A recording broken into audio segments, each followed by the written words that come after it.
আজকে আমি খুব মজাদার একটা স্যুপ তৈরি করতেছি, যেটা হচ্ছে কলিফ্লাওয়ার স্যুপ অর্থাৎ ফুলকপির স্যুপ। চলেন দেখি আমাদের মেন উপাদানগুলো কী লাগতেছে। 1 কেজি ওজনের একটা ফুলকপি আমি 180 ডিগ্রি তাপমাত্রায় 15 মিনিট বেক করে নিয়েছি। এবং আমাদের একটা আলু লাগতেছে বড় সাইজের, এবং ইংলিশ ভাষা যেটাকে বলা হয় লিক এবং গ্রিক ভাষায় বলা হয় প্রাশো, সেই প্রাশো কুচিটা আমার লাগতেছে। এবং একটা পেঁয়াজ, 2 কোয়া রসুন, সাথে আমাদের লাগতেছে ফ্রেশ ক্রিম, বাটার এবং 1 লিটার দুধ। আর এর সাথে অবশ্যই স্টক লাগবে। তো আমি ভেজিটেবল স্টকটা বানিয়ে নিয়েছি। আপনার চাইলে চিকেনের স্টকটা বানাতে পারেন, বিফ স্টক বানাতে পারেন, কিন্তু ভেজিটেবল স্টকটা অনেক হালকা, তাই আমি ভেজিটেবল স্টকটাই প্রিফার করি সবসময়ের জন্য স্যুপের ক্ষেত্রে।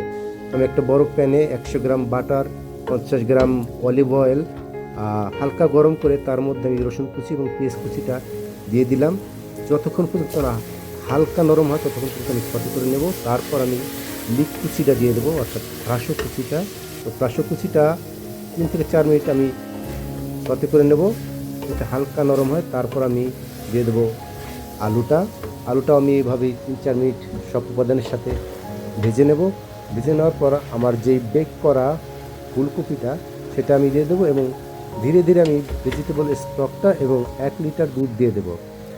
সবসময় একটা খেয়াল রাখবেন, যখন আপনি দুধ ইউজ করবেন, দুধ ব্যবহার করবেন, তখন আপনার সবসময় স্যুপটাকে নাড়াচাড়া করে রাখতে হবে। কারণ কি, এটা লেগে যাওয়ার ভয় থাকে, দুধটা সবসময় নিচে লেগে যাওয়ার ভয় থাকে। আর যদি লেগে যায় তাহলে আপনার স্যুপের যে টেস্টটা সেটাই নষ্ট হয়ে যাবে।